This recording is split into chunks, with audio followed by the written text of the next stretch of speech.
Γεια σας φίλες και φίλοι.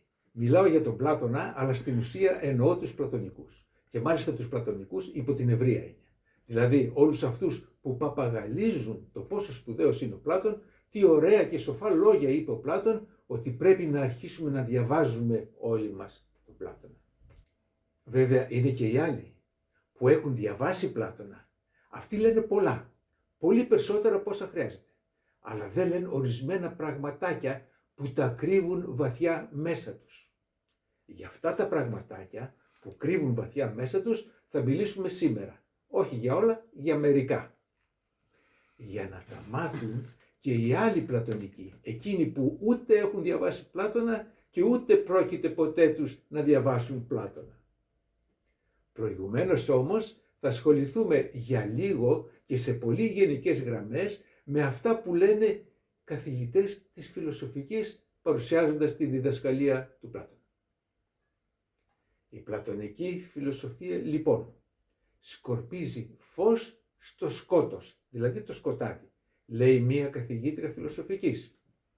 Και προσθέτει η ίδια, σήμερα, εννοεί το 2026, σήμερα πρέπει να φωτιστεί ο νους και η ψυχή μας.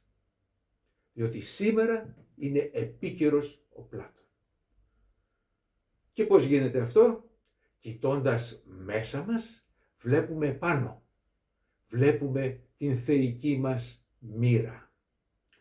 Και όλα αυτά βέβαια ο Πλάτων τα εννοεί μέσα στα πλαίσια μιας θρησκείας, μιας κρατικής θρησκείας. Πώς λέμε ότι η φιλοσοφία βλέπει πέρα από τον ορίζοντα? Εδώ βλέπει μέχρι τα πλαίσια της θρησκείας. Μέχρι εκεί. Για να μην τα πολυλογούμε. Το σταθερό και το άφθαρτο που χαρακτηρίζει κάθε τι το θεϊκό το βλέπει ο Πλάτων στα άστρα. Αυτά τα άστρα έχουν και νόηση και βούληση. Από κάποιο άστρο ξεκινάει η ψυχή και μπαίνει στο σώμα μας. Και όταν πεθάνουμε, εάν έχουμε ζήσει μια ενάρετη ζωή, η ψυχή μας ξαναγυρνάει στο άστρο της. Εάν όμως δεν έχουμε ζήσει μια και τόσο ενάρετη ζωή, αλλά έχουμε παραστρατήσει, η ψυχή μας δεν ξαναγυρνάει στο άστρο της, αλλά ξεπέφτει σε ταπεινότερα σώματα. Και πρώτα απ' όλα ξεπέφτει στο σώμα γυναίκας.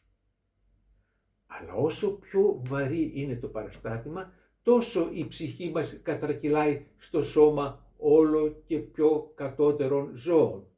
Κατώτερων από τη γυναίκα. Καταλαβαίνετε τώρα αυτό που είπαμε στην αρχή, αυτό που είπε η καθηγήτρια της φιλοσοφικής, ότι δηλαδή κοιτάμε μέσα μας, ψάχνοντας τυχόν αρετές μας και βλέπουμε πάνω την θεϊκή μας μοίρα. Τη μοίρα μας που θα φανεί στα άστρα. Και εγώ πλέον ζω μες στην αγωνία. Βρε μπας και η θεϊκή μου μοίρα είναι να καταλήξω γυναίκα. Καλά τα είπε η καθηγήτρια. Αλλά για το σώμα της γυναίκας που θα μπει μέσα η αμαρτωλή ψυχή μου όταν πεθάνω, δεν είπε τίποτε.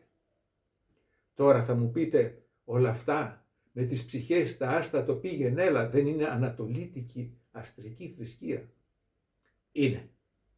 Αυτήν την ανατολίτικη θρησκεία την μπασάρει ο Πλάτων στους Έλληνες. Κάτι ήξερε ο Νίτσε. Τα άστρα είναι ορατοί θεοί, ήλιοντε και σελήνη και άστρα και γιν ως θεούς και θεία όντα και όχι ως γίντε και λίθους και δεν είναι χώμα και πέτρες. Όλα αυτά στο 10ο βιβλίο των νόμων. Μόνο που στην Ελλάδα έχει αναπτυχθεί ήδη το ρωμαλαίο πνεύμα των φυσικών φιλοσόφων, δηλαδή η επιστημονική σκέψη, η δυτική σκέψη, διότι τότε Δύση ήμασταν εμείς οι Έλληνες.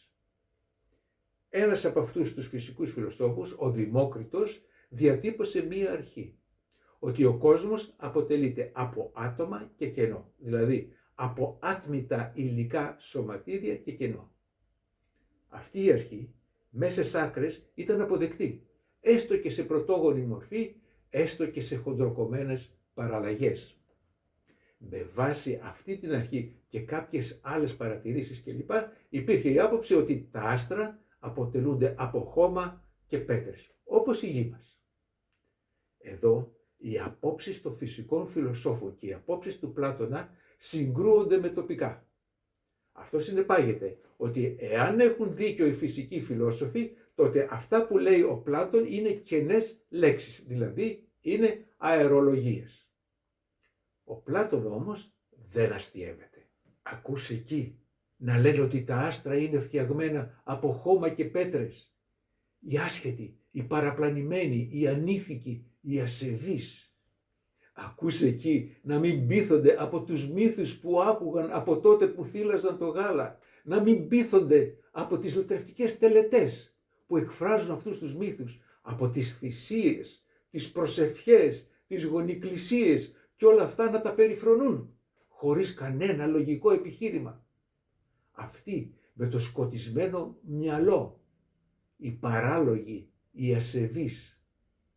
Ακούς εκεί να παρασύρονται από τη διανοητική τους σύγχυση και άλλοι να λένε ότι δεν υπάρχουν θεοί και άλλοι ότι υπάρχουν θεοί αλλά δεν ασχολούνται με τις ανθρώπινες υποθέσεις. Αυτοί οι άρρωστοι που πάσχουν από την αρρώστια της ασέβειας. Όλα αυτά στο 10ο βιβλίο των νόμων.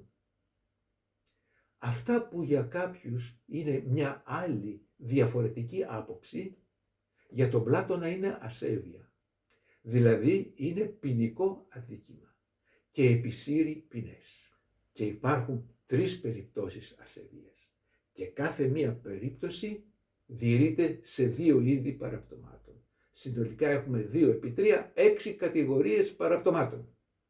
Σε αυτές τις 6 κατηγορίες παραπτωμάτων, ο Πλάτων εκθέτει κάθε φορά την αντικειμενική υπόσταση του εγκλήματος, την υποκειμενική υπόσταση του εγκλήματος, τις επιβαλλόμενες ποινές, τα ελαφρυντικά ή επιβαρυντικά στοιχεία στην επιμέτρηση των ποινών, την οργάνωση και τον τρόπο λειτουργίας αυτού που σήμερα ονομάζουμε σοφρονιστικό σύστημα.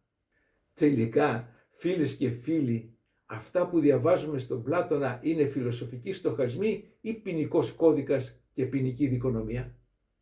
Μόνο που ο σημερινός ποινικός κώδικας και το σημερινό σοφρονιστικό σύστημα είναι παιδική χαρά μπροστά σε αυτά που γράφει ο Πλάτωνας. Ως προς τη στρατηγική. Ο στρατηγικός στόχος του Πλάτωνα σε σχέση με τους ασεβείς είναι απολύτως ξεκάθαρος. Θα σας εξαφανίσω. Ως προς την τακτική. Η τακτική που ακολουθεί κινείται πάνω σε 3 άξονες. Πρώτος, αφού καταπιούμε την οργή μας, σβέσαντες των θυμών, γράφει, την αγανάκτηση και το μίσος κατά των ασεβών, θα τους μιλήσουμε με πραότητα. Θα τους προσπαθήσουμε να τους πείσουμε.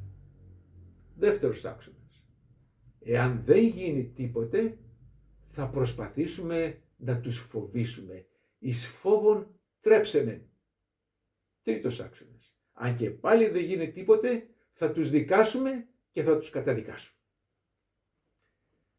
Θα κλείσω με μία επιμέρους περίπτωση, διότι αφορά απόψεις που αργότερα υιοθέτησαν οι Επικούριοι.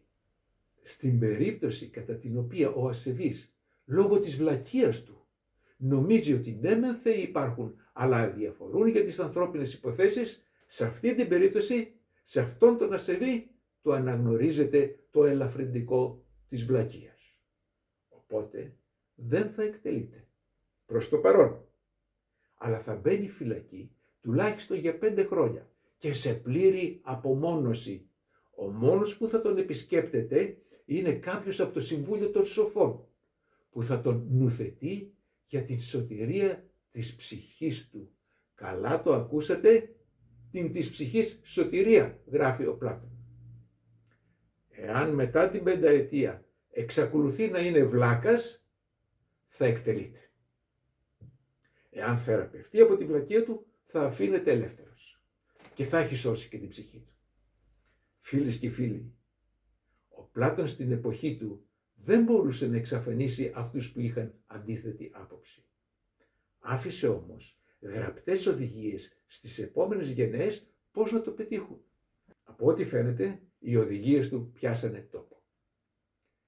Αν όλα αυτά τα πλατωνικά σας θυμίζουν μεσαίωνα, ιερά εξέταση, ναζιστικά στρατόπεδα συγκεντρώσεως, Βόρεια Κορέα, Πολ Πότ, Ισλαμικό κράτος, καλώς σας τα θυμίζω. Γεια σας.